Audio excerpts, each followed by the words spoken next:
sur cette tribune et dans cette salle pour soutenir l'homme Robert Redeker, l'écrivain, l'intellectuel, le professeur. Et à ce propos, la gendarmerie nationale fait bien son travail. Est-ce que l'éducation nationale le fait aussi? Claude Lanzmann me suggérait tout à l'heure. Après tout, Bernard-Henri Lévy est un personnage très particulier dans le paysage médiatique et intellectuel français, parce que c'est quelqu'un qui concentre un nombre très important de pouvoirs entre ses mains, et est à la fois éditeur, à la fois auteur de livres, à la fois éditorialiste, ami des propriétaires de journaux, conseiller des politiques, lui-même objet d'articles, personnage people. C'est-à-dire que personne pouvant financer des médias, il est arrivé qu'il entre au capital de Libération, aujourd'hui du site ovni.fr. Donc c'est quelqu'un qui a cette spécificité-là de concentrer entre ses mains un nombre de responsabilités, de pouvoirs, un entregent qui est tout à fait unique en France, et qui fait que ces réseaux de pouvoir et ces réseaux d'influence et ces réseaux d'amitié traversent tous ces cercles politiques, économiques et culturels. J'oubliais, il est également présent à Arte, il est également producteur de films, il est arrivé d'en tourner un, très mauvais d'ailleurs, un film de fiction. Et ce qui est intéressant, c'est que l'année dernière, ce qui est très révélateur, on va dire, de l'importance de ces réseaux d'influence et ou d'amitié, il a organisé à Paris, dans un café bien connu, le Café de Flore, une fête pour fêter donc les 20 ans de sa revue La Règle du Jeu. Alors La Règle du Jeu est une revue extrêmement confidentielle, qui vend à très peu d'exemplaires, qui n'a absolument pas un lieu de recherche suivi par les universitaires. Et pourtant, les 20 ans de cette revue ont réuni dans ce café de Saint-Germain-des-Prés un nombre absolument phénoménal de capitaines d'industrie, de responsables politiques, d'éditeurs, de stars du cinéma, de responsables de grandes entreprises. Et si vous voulez, on a eu à ce moment-là une photo du réseau d'influence de Bernard-Henri Lévy très spectaculaire.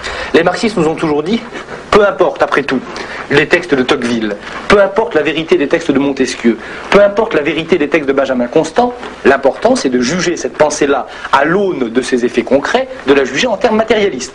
L'important c'est de savoir comment une théorie qui inscrit au fronton des sociétés la liberté, l'égalité, la fraternité, couvre la guerre au Vietnam et couvre le massacre en Algérie. Alors Bernard-Henri Lévy n'est pas philosophe, c'est-à-dire qu'il a étudier la philosophie, mais quand vous lisez ses livres, pour être pas trop désagréable, c'est creux comme un radis. C'est-à-dire qu'il y a pas vraiment d'idées, il n'y a aucune innovation conceptuelle. Il n'enseigne pas à l'université, par exemple. Pourquoi il n'est pas philosophe? Il n'enseigne pas à l'université, il n'a pas d'élèves. Ses livres sont des essais. En fait, si vous voulez, historiquement, ce qui est intéressant, c'est que il a été l'un des premiers et des plus brillants, parce que c'est un homme brillant, l'un des premiers et brillants auteurs d'essais tels que ce genre a été développé par l'édition française dans les années 70, des livres pas forcément très courts mais assez légers, qui se lisent très rapidement, écrits au fil de la plume. Il a cette capacité-là à écrire beaucoup, très vite, avec des formules qui sont répétées, donc on sent que il y a une répétition dans la manière d'écrire. Mais quand vous les lisez, très honnêtement, c'est vraiment très creux, c'est très vide. Et d'ailleurs, dans les années 70 et même au début des années 80, il a été confronté à la lecture critique de grands philosophes pour le coup de son époque, qu'il s'agisse de Gilles Deleuze ou de l'historien Pierre Vidal-Naquet, qui ont essayé de comprendre pourquoi est-ce que cet auteur aussi mauvais était à ce point cité dans les médias, dans les journaux, etc. Et Gilles Deleuze a eu cette parole très dure, mais très vraie, et encore aujourd'hui, il critiquait les nouveaux philosophes dont faisait partie Bernard-Henri Lévy, et il a dit, mais mon principal problème avec ces nouveaux philosophes, c'est que ils produisent des concepts gros, comme des dents creuses.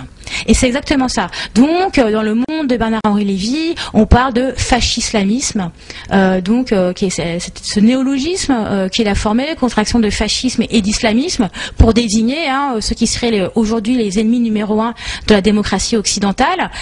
C'est à peu près le niveau maximal d'abstraction que vous trouvez dans ses écrits. On est donc très loin de la philosophie. On n'est pas non plus dans le journalisme, parce que c'est pas quelqu'un qui enquête, qui révèle des faits. On est dans l'essayisme, on est dans le commentaire. Ce qui est sidérant, c'est que cela soit considéré par beaucoup de journalistes, pour le coup, comme étant un travail de philosophe.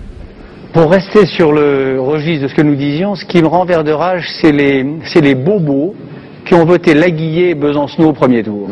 Parce que qu'un syndicaliste, qu'un employé du Crédit Lyonnais qui gagne 12 000 balles par mois vote Laguillet, je comprends. Ouais. Qu'un postier vote Besancenot, je comprends. Mais que des bourgeois friqués, et j'en connais plein autour de moi, votent Laguillet parce qu'il la trouve émouvante, et vote Besancenot parce qu'il le trouve sympa, ouais. Ça je trouve ça nul, et on n'en serait pas là où nous sommes. Jospin serait au second tour s'il n'y avait pas eu ça. Donc ça, c'est vrai que ça me rend vert de rage. Bernard-Henri Lévy n'est pas un intellectuel de gauche, c'est un intellectuel officiel. C'est quelqu'un qui défend, en règle générale, les pouvoirs établis. Alors, c'est manifeste en 2011 dans le soutien qu'il apporte à Nicolas Sarkozy dans la guerre en Libye. C'est manifeste lorsqu'il se rend en Israël et qu'il soutient par principe et de manière systématique les différentes offensives israéliennes, que ce soit au Liban, que ce soit dans les territoires occupés. Ce qui complique un tout petit peu la chose, si vous voulez, c'est que Bernard-Henri Lévy est quelqu'un qui, au fond, défend un discours humanitaire. Humanitaire, c'est là encore il faut remonter aux années 70. Les nouveaux philosophes apparaissent au moment des premières émigrations de Boat People, et à ce moment-là, il fait partie de ceux qui demandent à ce que l'État français les accueille. Et en fait, depuis ce moment un peu inaugural de son parcours politique et médiatique, on en a gardé l'idée que c'est quelqu'un qui défendait la veuve et l'orphelin. En réalité, quand vous regardez ses positions en règle générale, il est beaucoup plus souvent présent du côté des pouvoirs établis que du côté du peuple. C'est quelqu'un qui ne parle jamais de la question sociale, qui ne parle jamais de chômage, qui ne parle jamais d'inégalité. Il reste à un niveau de grands principes. Et en réalité, s'il peut se dire de gauche et s'il est ressenti comme étant de gauche par une partie des journaux, c'est que et des médias ou même d'autres intellectuels, c'est qu'au fond, il est le miroir d'une évolution un peu générale d'une certaine intelligentsia de gauche, au sens où elle est pétrie de valeurs humanistes, mais simplement qui s'est droitisée, on va dire, par rapport à un champ, au reste du champ politique, social, intellectuel. Donc en fait, lui-même, il est le reflet de ça. Et je dirais ce qui complique un peu la tâche, c'est que et ce qui, je trouve, rend son cas intéressant à décortiquer, c'est que parce qu'il continue à avoir cette image de gauche, il peut apporter une caution a priori progressiste à des idées parfois très conservatrices, voire très réactionnaires. Donc il y a un jeu en fait assez subtil et assez troublant qui fait qu'il est difficile en fait de lui reprocher d'être d'une couleur politique particulière, parce que si on lui dit écoutez, vous n'êtes pas de gauche, il va dire ah mais j'ai défendu les Roms contre le discours de Grenoble de Nicolas Sarkozy, ce qui est vrai. À l'inverse, il a jamais particulièrement mobilisé ses réseaux pour défendre les sans-papiers. Donc, si vous voulez, un coup à gauche, un coup un petit peu à droite, un coup à gauche, un coup un petit peu à droite. En fait, il brouille les cartes. Il brouille les cartes en règle générale.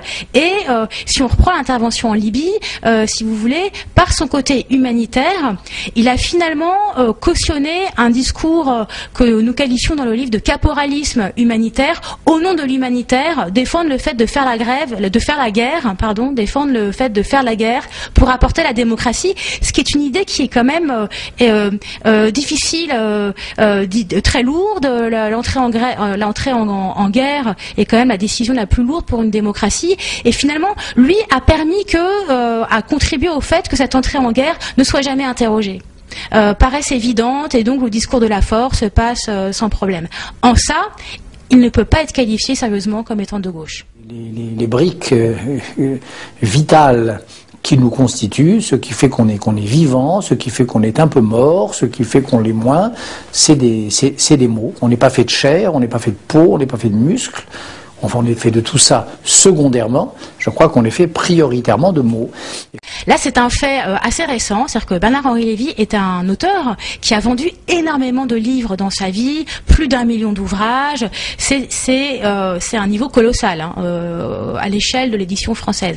Aujourd'hui, il ne vend presque plus de livres, il en vend extrêmement peu. Ses derniers ouvrages sont des bides commerciaux. Et pourquoi est-ce que ça se passe comme ça? Moi, je pense que c'est à la fois le produit de l'évolution de l'évolution de l'édition, où ce type-là de livres, justement d'essais, écrits rapidement, un peu à la va-vite, trouve moins de preneurs. Et puis surtout, et surtout, il a été complètement ridiculisé par l'affaire Botul. Donc, pour expliquer brièvement, dans un de ses derniers livres, il cite un philosophe qui s'appellerait Botul, qui en fait est un philosophe inventé par des satiristes pour se moquer d'un certain ridicule et discours pseudo-philosophiques. Donc il prend au sérieux un personnage qui est un personnage de bouffon, et ça l'a quand même beaucoup discrédité. Et c'est aussi, moi je pense, plus profondément parce que Bernard-Henri Lévy incarne la fin d'une histoire. C'est-à-dire qu'il veut apparaître comme la continuité de l'histoire intellectuelle française au XXe siècle, de ces grands intellectuels engagés, Jean-Paul Sartre, Camus et Malraux, qui est aussi l'une de ses références. Il voudrait apparaître comme la continuation de ces personnages. En réalité, ces personnages sont désuets aujourd'hui.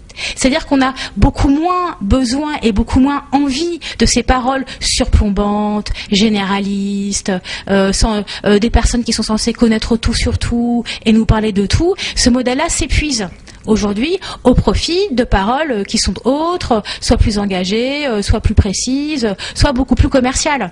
Mais au fond, ce côté de philosophe germano-pratin est quand même extrêmement lié aux années 60. Et c'est d'ailleurs, moi, de mon point de vue, l'une des raisons de son succès aux États-Unis. C'est-à-dire que les Américains, finalement, qui trouvent toujours les Français tellement old school, tellement à l'ancienne, ils trouvent en Bernard-Henri Lévy l'exemple parfait de cette désuétude française. Democracy is not an exotic product completely unknown to the Islamic peoples. The famous Enlightenment, the separation between the divine law and the secular law, the separation between the two reigns, the reigns in the sky and the reign on the earth.